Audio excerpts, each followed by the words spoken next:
새롭게 하시는 주님의 은혜라는 제목으로 이재천 목사님께서 말씀 선포하시겠습니다. 이재천 목사님은 한신대학교에서 신학을 전공하시고 미국 듀류 대학에서 기독교 윤리학으로 박사학위를 받으셨습니다. 지금은 한신대에서 강의하시고 현재 기장 목회와 신학연구소 소장으로 그리고 목회학 박사원 원장으로 계십니다. 목사님 나오실 때 우리 할렐루야 이렇게 환영하시겠습니다. 목사님 나오시겠습니다. 할렐루야. 자, 기도하겠습니다.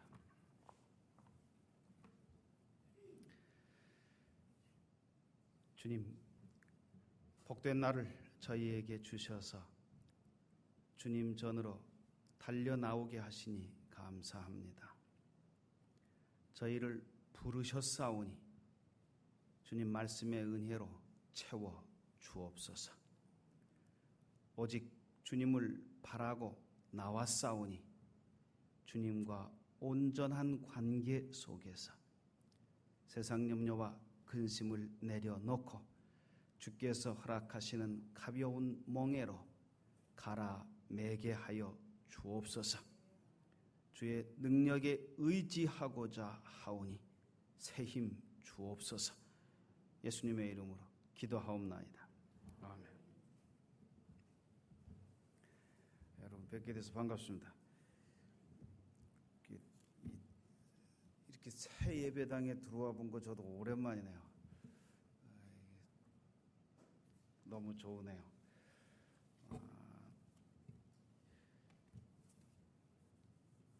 제가 낯선 사람이 말씀을 전하니까 여러분들 아마 익숙하지 않으실 텐데 우리 말씀을 전하는 사람은 그저 도구일 뿐입니다. 누가 서 있든지 개념치 마시고 주님께서 오늘 이 시간 우리에게 허락하시는 말씀의 은혜를 함께 나눌 수 있게 되기를 간절히 바랍니다. 저는 앞에 이 십자가를 보고서 실은 제 예배당 들어오다가 마음이 덜컥했어요. 네. 여러분들 뭐 설명을 들으셨는지 이 십자가에 대해서 그러죠? 들으셨겠죠? 이게 여러 가지 설명이 가능하겠습니다만 이 타우 십자가는 아시시의 성 프란시스코 그 상징입니다. 아시시 가면 이 성 프란시스코 다 아시니까 우리 또 할 필요는 없을 겁니다만 이 성 프란시스코가 한번 실은 크게 꺾였던 사람이죠. 집안 괜찮고요. 그 롬바르디아 평원이 내려다 보이는 아시시라는 지역이 정말 아름답고 교통의 또 중심 거처이기도 합니다. 그런데 거기에서 청혼의 꿈을 가지고 정말 세상을 한번 평정해 보고 싶었던 젊은이였죠. 아시시 이 프란시스코도 기사로 중세의 기사라고 하면 그 자기 생명을 던져서 이웃을 지키는 어떻게 보면 상당히 존경받는 직임이라고 할 수 있는데 그거에 한번 투신해서 많은 이들에게 그 보탬을 주고자 했던 거죠. 이 타고 십자가 때문에 말씀에서 자꾸 어긋났는데 용서하십시오. 프란시스코가 당시 이태리 반도 우리처럼 반도입니다. 많은 사람들이 사실은 오고 가고 하는데 그 중에 대표적인 세력들이 이 사라센 세력입니다. 그래서 우리나라에 왜구라고 일본 사람들이 들어와 가지고 못된 짓을 많이 했지 않습니까? 뭐 임진난 1592년인가요? 임진난은 그건 한 비근한 예고 수없이 왜구들이 들어와서 노략질을 했고 우리는 노략질을 당했고 그러지요. 이태리 반도도 사라센들이 몹시 들어와서 기습작전을 펴가지고 많은 거를 약탈해 가서 그래서 지역 공동체마다 죄다 성을 쌓고 들어앉아서 위급시에는 자기들을 지켜야 되는 그래서 그걸 지키는데 앞장서는 이들 소위 기계가 있는 젊은이들이 기사가 돼서 그래서 자기 마을 또는 지역 공동체를 지키고 나아가서 원정길에도 나가고 하여튼 그런 일들을 했었죠. 프란시스코도 기사가 돼가지고 힘으로 세상을 한번 지켜보려고 자기 세상을 그랬던 꿈을 꿨던 젊은이죠. 그러나 그가 하여튼 원정을 직접 가기도 했었습니다만 예수를 만나서 꺾어지고 저렇게 꺾어진 모습으로 주님 앞에 다시 서서 그래서 실로 중세의 실제 권력이라고 할 수 있는 교회의 관행에 요즘 말로 하면 맞짱을 뜨는 그런 멋진 역사를 시작하지요. 실로 사회의 저변에서부터 믿음의 역사를 다시 세우는 그런 출발을 이 아시시의 프란시스코가 이루어냅니다. 그 프란시스코의 정신이 이 타우 십자가이니까 사실 교회가 이걸 붙여놓고 있는 교회 저는 요즘 근자에 다녀본 교회 중엔 처음입니다만 제가 이 십자가를 보는 순간에 제 가슴이 철렁하더구만요. 너는 뭐 하고 있노? 뭐 그런 생각을 사실 했습니다. 주님께서 여리고를 지나가십니다. 여러분들이 잘 아시는 이야기죠. 아마 주일학교 때부터 수없이 반복해 들은 이야기입니다. 여리고의 세리장 삭개오가 그 소문을 들었지요. 그래서 삭개오가 주님을 보고 싶어 합니다. 그런데 두 가지 조건 때문에 주님을 볼 수 없더라 하죠. 3절 말씀에 보니까 삭개오가 어떻다고요? 키가 작고 그리고 두 번째로는 사람이 많더라 그렇게 기록이 되어 있습니다. 삭개오 앞에 많은 사람들이 이렇게 서 있습니다. 여리고는 예루살렘에서 한 동쪽으로 150리 정도 떨어진 동네인데요. 구약 성경에 우리 출애굽한 이스라엘 백성들이 요단강 건너 가나안으로 들어갈 때 가장 먼저 차지한 땅입니다. 요단강 건너 첫 접경 지역입니다. 역사가 오랜 도시입니다. 그런데 규모는 그렇게 크지 않습니다.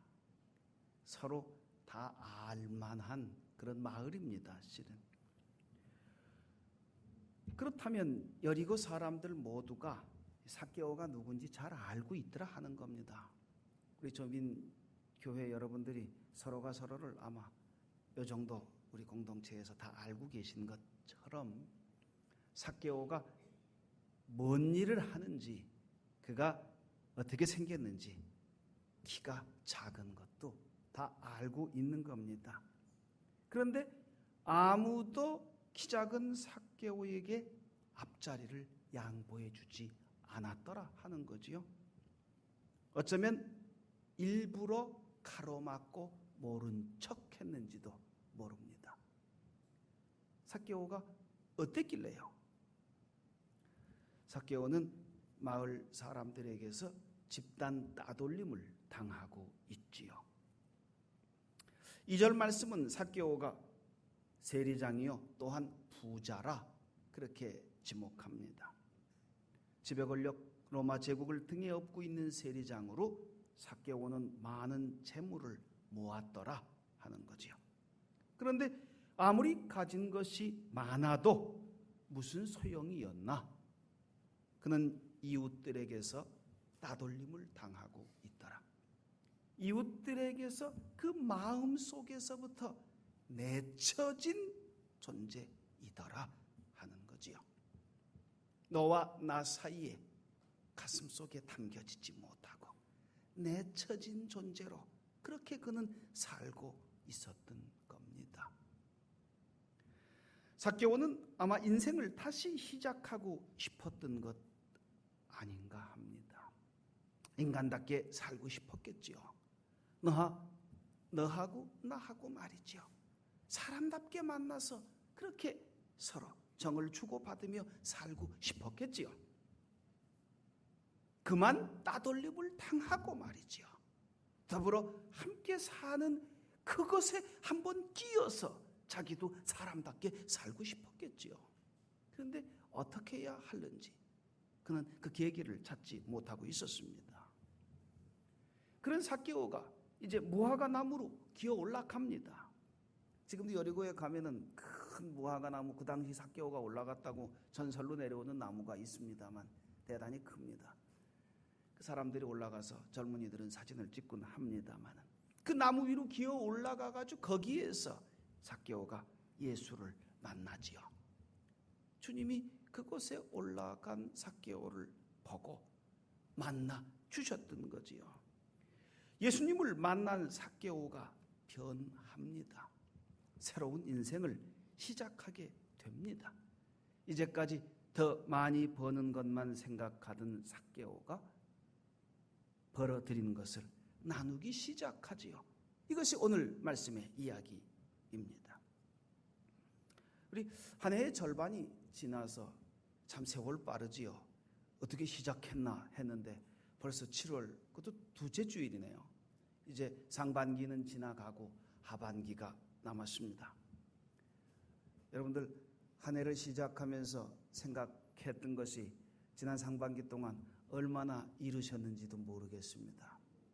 실은 오늘 본문의 말씀은 여러분에게 드리는 말씀이기에 앞서서 제가 하반기를 시작하면서 마음속에서 혼자 묵상해 보던 생각의 말씀이기도 합니다. 상반기를 올 한 해를 시작할 때 어떤 마음으로 시작했는가? 돌이켜 보면서 우리 하반기 남은 반년을 새로운 반년으로 한번 살아야 되겠구나.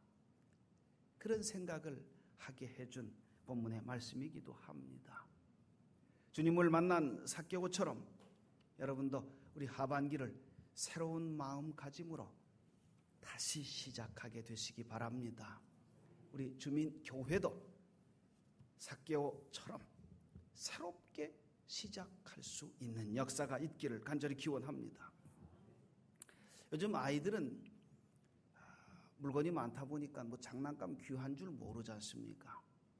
아이들에게 장난감을 사줘도 잠깐 가져놀다가 내팽개치곤 하는데요. 우리 어릴 때 장난감이 뭐 별로 있었는가요? 저도 가장 제 기억에 남는 장난감이 사실 2개 있는데요. 그 중에 하나는 검정 고무신입니다.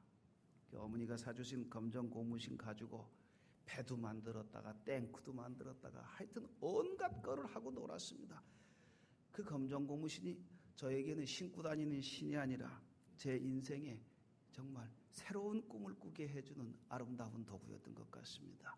옆집 영희하고도 검정 장난감 한 켤레를 가지고 냇가에 가서 얼마나 놀다가 빠져 죽을 뻔도 하고 말이죠. 이 장난감이라고 하는 것은 실은 레디메이드, 만들어진 걸 갖다가 주는 것은 아이의 창조력을 죽이는 것 같아요. 어떻게 보면요. 자기들이 작대기 하나만 가지고도 얼마든지 만들어 놓을 수 있는 아이들의 닫혀지지 않은 아이디어가 있는 건데 어른들이 장난감이라는 걸 만들어서 팔아먹으려고 애들의 창조력을 잡는 거지요. 사실은요. 또 딴 데로 얘기가 가면 안 되죠. 제 2번째 장난감이 뭐였냐면 칠판이었습니다. 여기 아직 칠판이 없는구만요. 요즘은 칠판이 아니라 뭐 빽빽빽 소리가 나는 뭐 그런 걸 갖다 씁니다만 저는 아직도 그 칠판을 실은 좋아합니다. 어릴 때 향수가 있는 것 같아요. 저희 집에 선생님들이 계셔서 그랬는지 모르지만 늘 백목이 있어서 칠판에다가 쓸 수 있었습니다. 칠판에 글씨도 쓰고 그림도 그리고 콩나물도 그리고 노래도 부르고 그러다가 지우개로 쓱쓱 문대기면 다 지워지지 않습니까? 그래서 저는 언제든지 지우기만 하면 다시 시작할 수 있는 거. 이 칠판이 그렇게 좋아서 늘 그 칠판을 가지고 놀았습니다. 근데 사람들이 저놈 저거 가지고 노는 거 보니까 어째 하는 짓이 심상찮다. 그러더니 내내 어째 가르치는 일을 주로 하게 되네요. 이게 사람이 뭘 들고 노는 것도 중요한가 봐요. 그런데 세월이 지나면서 보니까요, 제가 칠판을 가지고 놓은 게 문제였다는 사실을 발견하게 된 겁니다.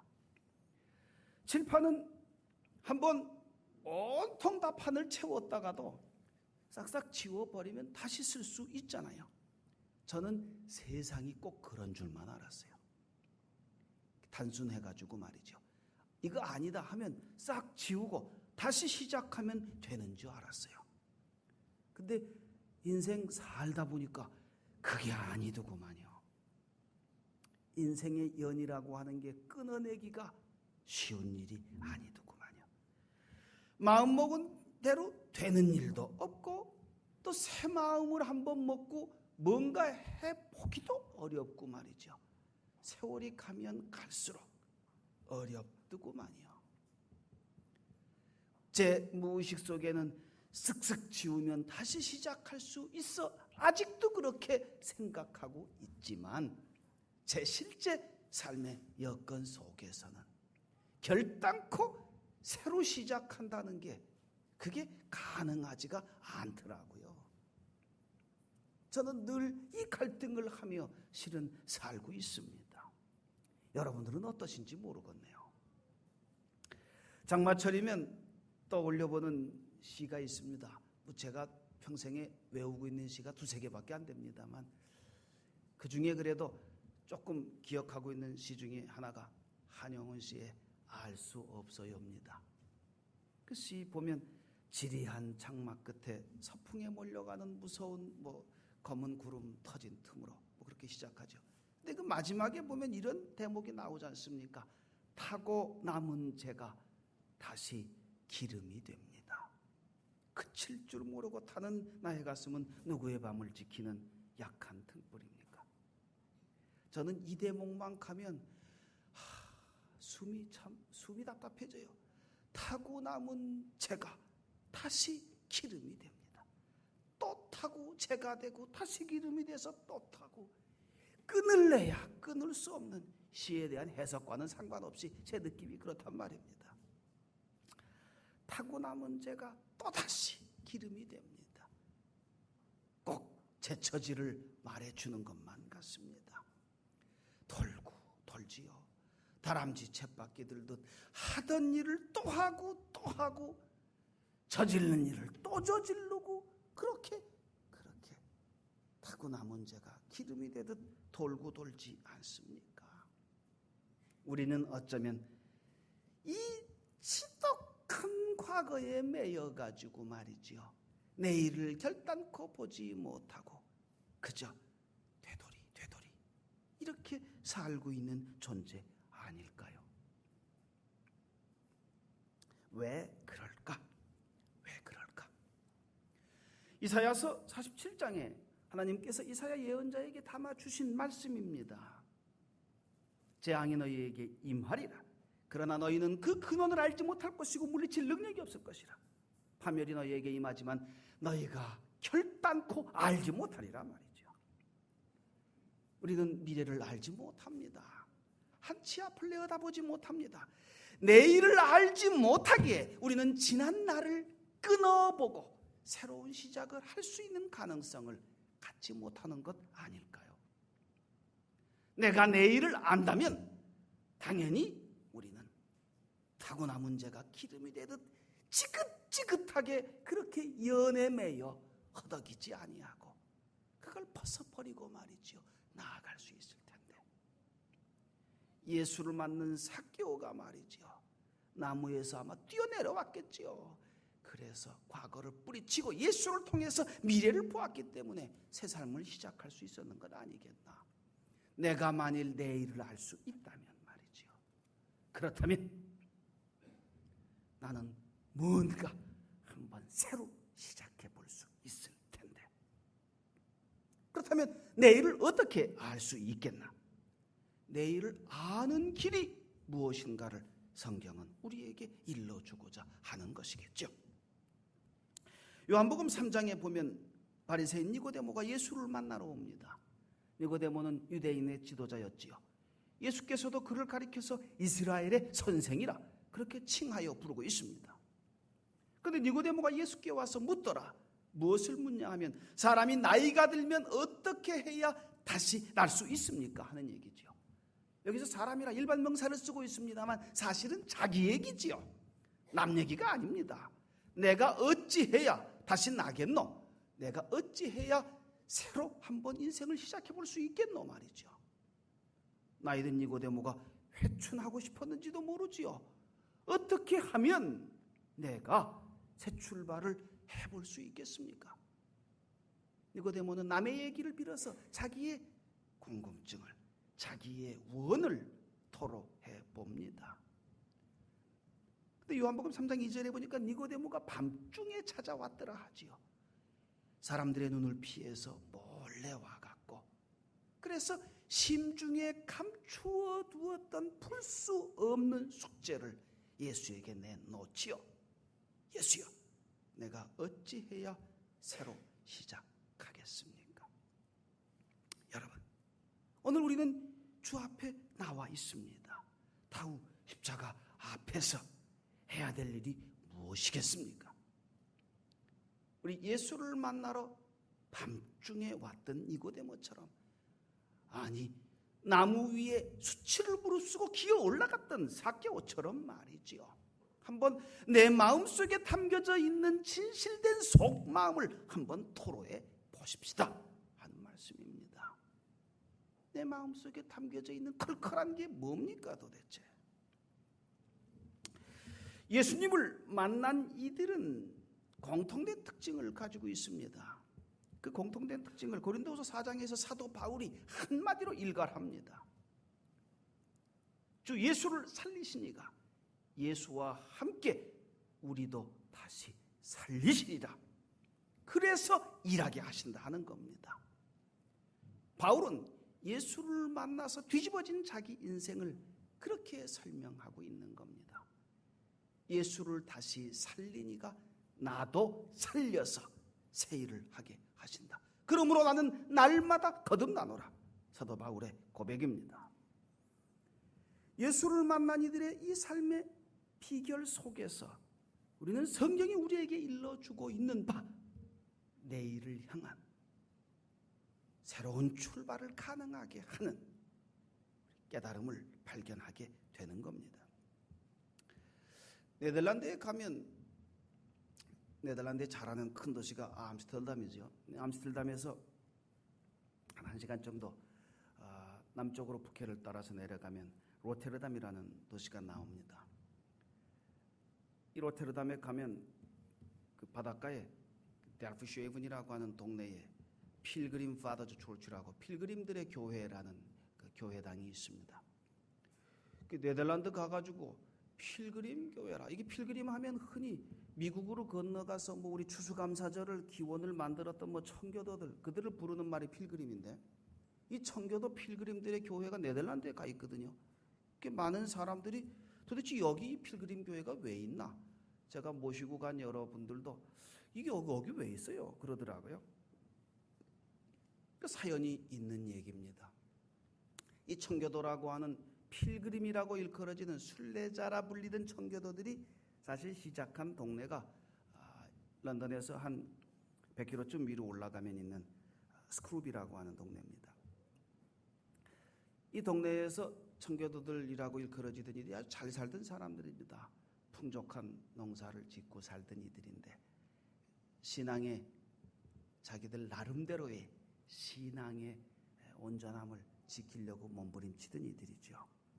영국 교회가 하는 짓이 못마땅스러운데 영국 교회가 자기들의 국교가 자기들의 방식을 고집하면서 그 원칙에 따르지 않는 이들에게 박해를 시작하니까 어쩔 수 없이 그 박해를 피해가지고 풍요롭게 살던 자기들의 동네에서 밀려나게 됐던 거지요. 이들이 바로 미국 땅으로 건너간 게 실은 아닙니다. 이들이 거기서 가까운 동네로 먼저 튀어갔겠죠. 그래, 건너간 곳이 네덜란드의 암스테르담입니다. 그 암스테르담에서 이들이 잠시 머물렀다가 조금 내려가면 레이든이라고 하는 도시가 있는데 아주 중세에 잘 나가던 도시입니다. 어떻게 보면 이 서울 밑에 성남 같은 곳입니다. 그래서 노동집약적인 산업들이 많이 있고 그곳에 학교들도 있고 그래 많은 사람들이 모여들어서 번창하던 도시가 레이든인데 그곳에 가가지고 12년 동안 12해를 살면서 열심히 일해서 삶의 근거를 잘 만들었습니다. 사람들이 등 따스고 배부르게 되면 어떻게 되는가요? 여기에 문제가 발생하죠. 이들이 자기 동네 스크루비를 버리고 암스테르담 갔다 레이든 가가지고 말이죠. 잘 살게 됐습니다. 열심히 일하면 몸이 부서져라 일하면 살만하지요. 그렇게 자기들의 삶의 근거를 만들어 보았는데 거기에서부터 실은 자기들의 고민이 시작됐던 겁니다. 12의 청춘을 바쳐서 그야말로 생애 터전을 이루고 보니까 등 따숩고 배부르고 나니까 원래의 정신을 잃어버리게 되거들랑요. 안 되겠구나. 우리가 이럴라고 스크루비 우리 마을을 등지고 여기까지 온 것 아니잖아. 우리가 이럴라고 그야말로 내 땅을 버리고 이곳에 온 것 아니잖냐. 잘 먹고 살자고 여기 온 것 아니잖냐. 다시금 자신들의 출발점을 묻게 되었던 것. 이게 존슨 목사님의 사실은 이 필그림 파더들 청교도들의 목사님과 더불어 함께 성경 말씀을 통해서 이들이 묵상해 보았던 내용입니다. 그래서 다시금 새로 출발해 보기로 작정을 하고요. 그 레이든이라고 하는 곳 바로 외항이 로테르담 델프쉐이븐이거든요. 그 로테르담에 가가지고요. 자기들의 재산을 정리하고 배를 타가지고 사가지고 그래서 다시 영국을 거쳐서 신대륙으로 오게 된 게 청교도들, 이 필그림 파더들입니다. 이들이 편안한 삶을 살 수 있었지요. 얼마든지 넉넉한 여유를 누릴 수 있었지요. 그러나 그들은 그런 가운데서 우리가 원래 시작했던 우리 믿음의 출발이 무엇인가를 돌이켜 보게 되었고 거기에서 다시 시작하게 된 것. 그들의 새로운 출발을 기념하는 교회가 그래서 로테르담 델프쉐이븐 바닷가에 세워져 있습니다. 저는 그 교회당을 가서 예배를 드릴 때 문득 그런 생각을 해보게 됐습니다. 만일 제가 그 자리에 있었다면 나는 어찌 했겠노? 저는 그냥 거기서 살았을 것 같아요.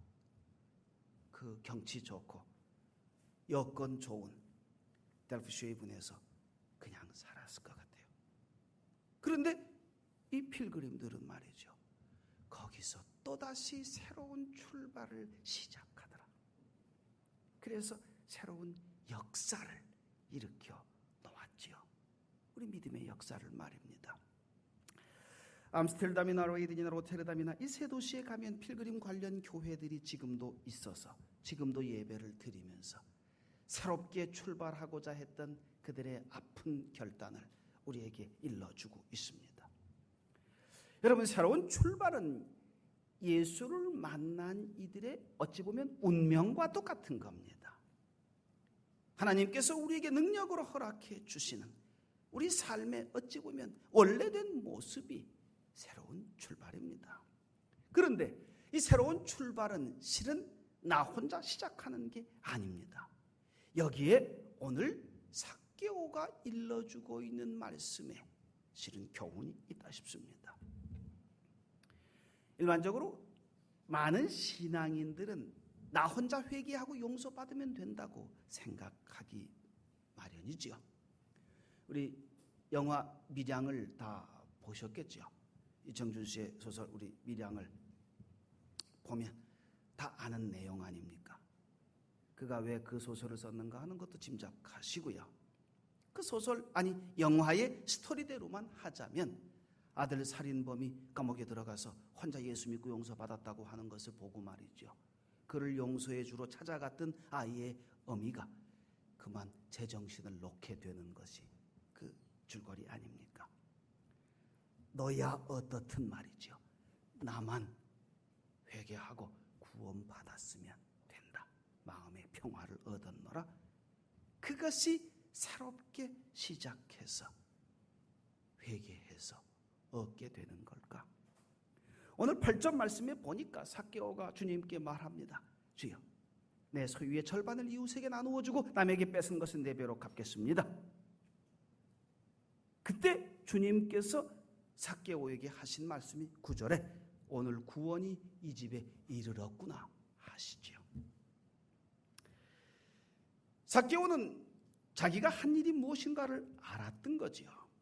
그래서 이웃과의 관계에서 비롯된 문제는 그 관계를 바로 하는 것에서부터 시작돼야 한다는 사실, 이거를 그대로 실천하게 되었던 거지요. 나와 너하고의 관계에서 그릇된 관계를 청산하는 것에서부터 새로운 시작은 가능해지는 것이죠. 삭개오가 이제까지의 그릇된 관계를 청산하겠다고 했을 때 그때 주님께서 선언해 주신 것이 오늘 이 집에 구원이 이르렀도다 하신 겁니다. 이렇게 너와 나의 관계 속에서 우리는 새로운 시작을 하게 되는 것이더라. 삭개오를 통해서 배우게 되는 말씀입니다. 이렇게 관계 속에서 새로운 시작을 하려면 어찌 해야 되겠는가 말이죠. 한마디로 자기의 잘못을 인정해야 하는 거지요. 자기 잘못을 인정하지 못하는 사람들이 많습니다. 못하는 게 아니고요. 실은 대부분 자기가 무엇을 잘못했는지 모르고 있지요. 이게 문제죠. 우리 세상에는 그런 게 하도 많다 보니까 우리 사회적이고 정치적인 예를 들 필요도 없지요. 그건 우리 세상에 하도 뻔뻔한 사람들이 많으니까. 근데 남 얘기가 아니고요. 우리 한번 자기 자신을 돌아보자고요. 얼마 전에 통계가 나왔는데요. 여성들의 5분의 4가 외롭다고 느낀다. 이렇게 통계가 나왔습니다. 여성들 그게 아니고 결혼한 여성들입니다. 산후 우울증의 경우를 제외하고도 외롭다는 느낌을 갖고 사는 여성들의 80%더라. 이게 무슨 얘기입니까? 자, 우리 주민교회 우리 여신도 여러분들 어떻습니까? 여러분들은 열외입니까? 행복하십니까? 여러분들은 인생을 아주 흐뭇하게 사십니까? 남편과의 관계가 외로움을 극복하는 것이 아니라 오히려 외롭게 만드는 원인이더라. 이게 제 얘기가 아니고 통계에 나온 얘기입니다. 그렇다면 이 조선 남자들은 뭐 하는 사람들입니까? 도대체 80%의 아내들을 외롭게 만드는 이 조선 남자들은 어떤 존재들입니까? 남성들은 되게 관계 장애고 여성들은 관계 의존적이라 그런 표현들을 하지만 말이죠. 이 관계 장애자들이 남자들이죠. 관계 장애의 가장 큰 요건이 뭡니까? 벽창호 아닙니까? 그죠? 커뮤니케이션이 안 되는 거예요. 평생을 같이 살아도 이 왼수 같은 사람과 뭔 말을 하는지 못 알아먹어요. 근데 못 알아먹는 것의 문제는 자기가 잘못한 게 뭔지 모르는 거 아니에요. 도대체 나하고 같이 사는 사람이 뭔 생각을 하는지 나 그거 관심 없어. 나만 편하면 돼야. 이게 일반적으로 남성들의 특징 아닙니까? 그러고도 잘 사노라.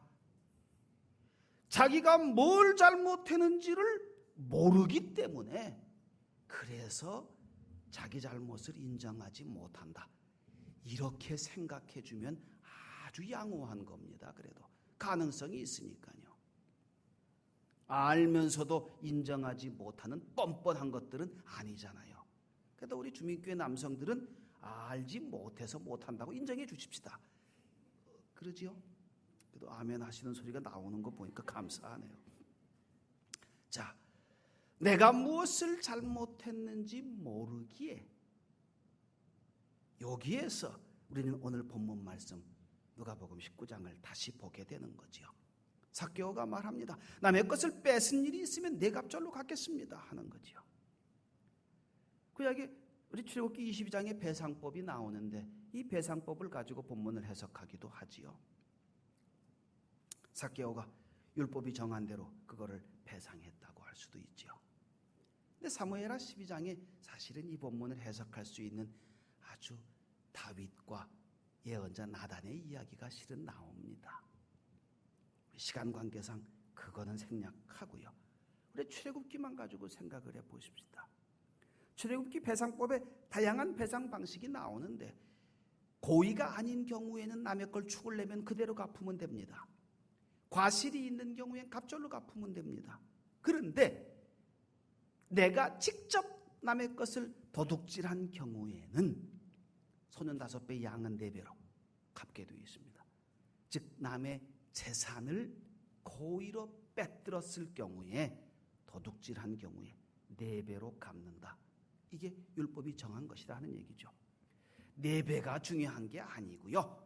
실은 삭개오의 이 말 속에 담겨있는 의미를 놓고 보면 사무엘하 12장에 다윗이 우리아의 아내 밧세바를 뺏었을 때 나단이 한 얘기입니다. 한마디로 말하면 네가 도둑이다 이 말입니다. 삭개오는 예수를 만나가지고 이렇게 말합니다. 주여 내가 도둑입니다. 이 얘기를 했다는 거지요. 법대로 배상하겠다 이렇게 뻔뻔한 게 아닙니다. 주여 내가 도둑입니다. 자기 실체를 그대로 고백하더라 하는 얘기죠. 내 재산이 많은 것 같지만 실은 남의 거를 도둑질한 겁니다 말이죠. 그러니 도둑질한 거는 당연히 원래의 자리로 돌려놓아야지요. 자기가 한 일을 인정하고 되돌리는 일이 이루어져야 비로소 새롭게 시작할 수 있는 것이죠. 우리 주민교회 교우 여러분, 우리 새로운 시작을 통해서 남은 하반기를 한번 멋지게 사는 여러분 되시기 바랍니다. 삭개오를 만난 예수를 만난 삭개오처럼 말이죠. 우리도 새로운 시작을 할 수 있었으면 좋겠습니다. 주님을 만나 새롭게 출발하기로 작정할 때 그때 아마 우리에게 주님께서 능력으로 함께 하여 주실 줄로 믿습니다. 주님을 오직 믿고 의지하는 것에서 실은 우리는 알 수 없어요? 아닙니다. 우리의 미래를 믿음으로 확증하게 되는 줄로 믿습니다. 마지막 말씀입니다. 예수 믿고 한번 경을 쳤던 이가 있습니다. 여러분들 들어보셨을 19세기의 유명한 말씀의 전도자 무디입니다. 무디 하면 복음주의의 대명사라 일컬어지기도 하겠지만요. 사회의식이 없는 것 같지만 그러나 무디는 자기의 인생을 통째 걸어본 사람입니다. 하도 배가 고파가지고 말이죠. 아버지 돌아가시고 어릴 때부터 농장에 가서 막노동을 했잖아요. 그러다가 그거로 나가는 식구들을 먹여 살릴 수 없을 테니까 벌어보려고 도시로 뛰쳐갔지요. 시카고 가가지고 말이죠. 구두공장에 가가지고 외판원으로 이리 뛰고 저리 뛰면서 이마에 일념 써붙이고 있었던 게 말이죠. 돈 벌어 부자가 되겠다 했던 거죠. 실제로 20대 중반에 돈을 법니다. 그런데 예수 믿고 한번 또 뒤집어지지요. 그래가지고 자기가 가진 재산을 다 통틀어가지고 예배당을 졌지요. 시카고 다운타운에 크게 선교단을 짓습니다. 그런데 1871년에 시카고, 지금도 시카고에 가면 시카고 다운타운이 전 세계의 아름다운 건축물들의 집합소로 보입니다. 아름다운 고층 건물들이 서 있습니다. 그럴 수 있었던 것은 그 다운타운이 불이 나가지고 싹 타버렸거든요. 그래서 다 불로 재가 돼버린 곳에 사방정리를 하고 도시를 새로 세웠기 때문에 오늘날 시카고 다운타운이 거창한 마천루 숲이 되어 있습니다만 그 한복판에 무디가 예배당을 크게 지었어요. 자기의 전 재산을 다 들여가지고 말이죠. 새로 출발한 인생에서 그야말로 뭔가를 보여주겠다 말이죠. 그랬는데 그 불이 나가지고 말이죠. 따뜻더미가 됐거든요. 예수 믿고 새 시작을 했는데 원점으로 돌아갔습니다. 이 일을 어찌하면 좋습니까? 그때 그 불타버린 잿더미를 딛고 거기에 무릎을 꿇고 무디가 외쳤던 그 유명한 말이 있지요. 이게 맨정신이 아니었던 것 같아요. 저 같아도 인생에 2번 걸었던 거를 말이죠. 돈 벌라고 1번 걸고 예수에 1번 걸었는데 그래서 이루었던 모든 것을 한순간에 물거품으로 아니죠. 재로 만들어버렸는데 타고 남은 죄가 또다시 기름이 됩니다. 이 인생 도로함이 타버리구나 말이지. 어찌하면 좋겠노. 그 자리에 무릎을 꿇은 무디가 한 말이 주여 새롭게 시작할 수 있는 기회를 주셔서 감사합니다. 이게 맨정신인지 모르겠습니다. 무디는 그 잿더미에서 새롭게 시작할 수 있는 기회를 얻었다고 외쳤던 인물입니다. 그가 새롭게 시작하겠다고 했을 때 그 자리에서 하나님께서 새 역사를 일으켜 주신 줄로 믿습니다. 그 무디가 그 이후에 평생의 좌우명으로 가슴판에 담고 있던 말씀이 있습니다. 그게 나는 할 수 없습니다. 그러나 하나님은 할 수 있습니다입니다.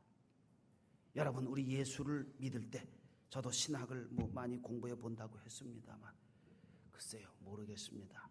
요즘 마음 같아서는 죄송합니다. 아주 무식 단순하게 믿고 싶습니다. 한번 예수 잘 믿어보고 싶습니다. 나는 할 수 없습니다. 그러나 하나님은 할 수 있습니다. 이 믿음 가지고요. 무디는 잿더미에서 일어섭디다. 초등학교도 못 나온 무디가, 무식한 무디가 일어서서 역사를 새로 써 나갑디다. 주민교회 교우 여러분, 우리 단순하게 다시 시작하십시다. 나는 할 수 없어요. 그러나 주민교회를 세우신 하나님은 하실 수 있어요. 이 믿음으로 승리하는 여러분 되시기를 간절히 기원합니다. 기도하시겠습니다. 주님 감사합니다. 우리는 할 수 없지만 주님은 하실 수 있습니다. 삭개오에게 오늘 이 집에 구원이 이르렀노라고 선포해 주신 주님, 우리를 붙들어 주시고 새로운 역사를 시작하게 하여 주옵소서.